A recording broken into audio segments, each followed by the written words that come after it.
Et on voit que le monsieur a, semble-t-il, un couteau dans la main. Alors, moi, c'est toujours la question que je me pose. Je regarde le bonhomme. Il le cachait où, son couteau? Regardez comment il est sapé. Il le mettait où, son couteau? Et après, deuxième question que je me pose, c'est pourquoi il avait... Là, on regarde, c'est un couteau de cuisine, ça, c'est un couteau pour désosser de la barbaque, ça. Hein, pourquoi il avait sur lui ce couteau? Je ne pense pas qu'il était en train de découper un gigot, là. Mais pire que ça, c'est... Qu'est-ce qui est passé par la tête de cet individu pour aller faire du vélo, a priori comme une activité sportive, hein, vu comment il est sapé, avec un couteau dans la poche, en tout cas planqué quelque part sur lui, alors que franchement, il n'a pas de poche, le gars. Vous voyez, il y a un truc, c'est vraiment bizarre. Donc, est-ce que l'article va nous en dire plus? Un cycliste menace un couple et 2 enfants après une chute. Il a sorti un couteau. Kaze von Puyenbroek, originaire de Ternat, est encore sous le choc ce week-end. Elle et son petit ami, son frère de 2 ans et sa sœur de 4 ans ont été menacés par un cycliste à Chapelle-Saint-Ulrich, Dillenbock. Il se rendait à As pour acheter un gâteau d'anniversaire pour le petit garçon. Selon Cazet, l'homme a sorti son couteau et s'est dirigé vers la voiture. Le suspect s'est présenté à la police locale dimanche après-midi, mais son interrogatoire n'a pas encore eu lieu. Alors le mec qui se casse la gueule, est-ce qu'ils étaient responsables? Mais là encore, j'en reviens toujours au truc. Pourquoi il avait un couteau sur lui, le gars? Pourquoi il avait un couteau sur lui? Il y a quelque chose de pas clair. Kaze von Puyenbroek a publié des photos de l'agression sur les réseaux sociaux afin d'alerter les habitants. Ah bah tiens, on le voit. Ah bah non, il a carrément une vidéo. Attendez, on va regarder ça, là. C'est... Ah, il faudrait une petite musique rigolote.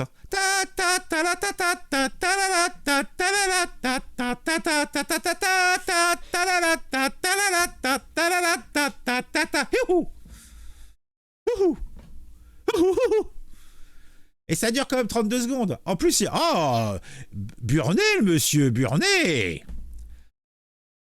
Donc, ah ouais, donc en fait, il essayait, le gars... c'est plus fort la vie, quoi. Donc, alors, comment cet individu va être traité? Moi, je suis curieux de savoir. Donc alors, il a publié les images de l'agression sur les réseaux sociaux afin d'alerter les habitants de la commune de Ternat. Nous nous rendions tous les 4 à la bon ça je l'ai déjà lu. La jeune femme de 19 ans donne ensuite des précisions sur ce qui s'est passé. Une voiture est arrivée en sens inverse, obligeant mon ami à faire marche arrière pour le laisser passer. La circulation est autorisée dans les 2 sens dans cette rue, explique-t-elle. Elle poursuit, c'est à ce moment-là que nous avons vu le cycliste déposer son vélo. J'ai d'abord pensé qu'il avait besoin d'aide et j'ai donc baissé la vitre. Mais au moment où la voiture en sens inverse l'a dépassé, il a attrapé une sacoche attachée à son vélo. Voilà, donc on a l'explication. Donc il n'était pas sur lui, il avait le couteau dans sa sacoche. Et il a sorti de cette sacoche un grand couteau. Un truc pour désosser la barbaque. Hein. Il a attrapé, d'accord, il a commencé à marcher derrière le véhicule pour le rattraper, mais il n'a pas pu l'atteindre. Il s'est alors dirigé vers nous. La scène a été entièrement filmée. Sur les images en question, on peut voir le cycliste portant une tenue noire et un gilet de la Fédération flamande de cyclisme. Il se dirige vers la voiture en faisant de grands gestes. Cazet explique que l'homme lui a ensuite demandé de baisser sa vitre. Est-ce qu'il pourrait transpirer la vitre avec son couteau? S'est demandé la jeune femme à ce moment-là. Sans hésiter et visiblement furieux, le cycliste s'est ensuite dirigé vers eux avec le couteau à la main. Mais il n'a pas touché la voiture. Au volant du véhicule, le petit ami de Cazet s'est empressé de faire demi-tour le plus rapidement possible. Sa sœur de 4 ans, elle, n'a pas pu retenir ses larmes. Ma petite sœur a été traumatisée. Ah bah on le serait à moins. On le serait à moins. Non mais moi personnellement, marche arrière et je roule sur le mec. Hein. Bah oui, on sait jamais. Moi je veux protéger la population, c'est normal. Bon, et par sécurité, une marche avant, une marche arrière, une marche avant, une marche arrière. C'est la procédure normale. Voilà. Ma petite sœur est traumatisée. Mon petit ami a immédiatement fait demi-tour car s'il continuait dans le même sens, il risquait de renverser le cycliste. Et ce n'était évidemment pas son intention. Quoique, une marche avant, une marche arrière, une marche avant, une marche arrière. Bon, je plaisante, mais bon, pas totalement quand même. Hein. Ajoute Cazet, le couteau à la main, il nous a crié de toutes sortes de choses, mais nous n'avons rien compris. Il a commencé à taper sur la voiture, mais pas avec le couteau. La jeune femme a appelé la police peu avant 13 heures et lui a fourni toutes les images de l'agression. Finalement, nous sommes tout de même allés chercher le gâteau pour l'anniversaire de mon frère, mais nous sommes rentrés par un autre chemin. J'en conviens. Tout cela est une sombre histoire. Le couteau était dans son pli interfessier. Ah, le sif. Oui, tu as peut-être raison, la folle muselée. Bah bonsoir, bah bonjour à toi. Oui, ça doit être ça. Bah non mais la folle musée, tu travailles toi? T'es tout le temps fourré sur internet, Vindiou. Ce matin, je t'ai vu sur le live de Psyodélique. Ah vraiment? Vraiment, je suis, moi je dis, marche avant, marche arrière, marche avant, marche arrière. Et puis ça règle le problème. Hein. Alors, après, d'ailleurs, pourquoi un cycliste se balade-t-il avec un couteau? Bah oui, effectivement, moi, c'est la question que je me pose. Le couple et les 2 enfants sont encore sous le choc. Ah, moi je le serais aussi. Hein. Évidemment, j'ai eu peur sur le coup, mais je me suis surtout inquiété pour mon frère et ma sœur, tu m'étonnes.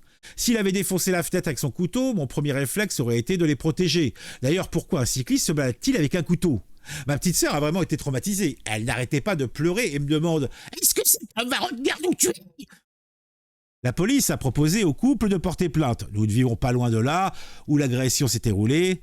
J'ai aussi très peur de le recroiser un jour. L'angoisse est bien présente. Bah oui, et puis il a essayé de s'en prendre à vous. Il pourrait s'en prendre à n'importe qui. Donc au minimum, il faut qu'il consulte un professionnel pour voir s'il n'y a pas un petit souci. Après, il y a peut-être une justification. Peut-être qu'il avait des invités, ou alors il était en train de faire des merguez et des saucisses et il lui manquait un peu de viande. Il s'était dit, je vais sortir, hein. Il cherchait des rats et il a vu des gens dans une voiture. Il s'est dit, bah, c'est comme des gros rats, il y aura plus de viande. Bah oui, après, il suffit d'avoir un esprit peut-être un petit peu plus ouvert, hein. De la viande, c'est de la viande. La zone de police de Dilbeek confirme qu'une enquête est en cours. Le cycliste aurait chuté pour une raison ou une autre, explique le commissaire Cohen Lupens. On peut supposer que la chute est due au fait que l'une des 2 voitures a dû faire une manœuvre pour laisser passer l'autre véhicule. Cette personne a sorti son couteau et menacé les occupants d'une voiture sans aucun contact physique. Il a ensuite quitté les lieux. Nous avons informé les zones de police voisines, précise-t-il, avant d'ajouter « L'homme s'est finalement présenté à la zone de police locale, à Meaux. Son interrogatoire a été reporté, dont il n'a pas été arrêté pour le moment. En notant sa version des faits, le parquet décidera ensuite des charges à retenir. » Alors, non, c'est beau la Belgique. En fait, c'est comme la France. Hein. C'est en plus petit, mais c'est comme la France. Hein. Les mêmes dérèglements, les mêmes bizarreries. Aïe, aïe, aïe, aïe, aïe, aïe, aïe, aïe, aïe, aïe, aïe, aïe, enfin bon. En tout cas, tout est bien qui finit bien. Bon, si Zigouikanka, ça sera pas cette famille-là. Ah!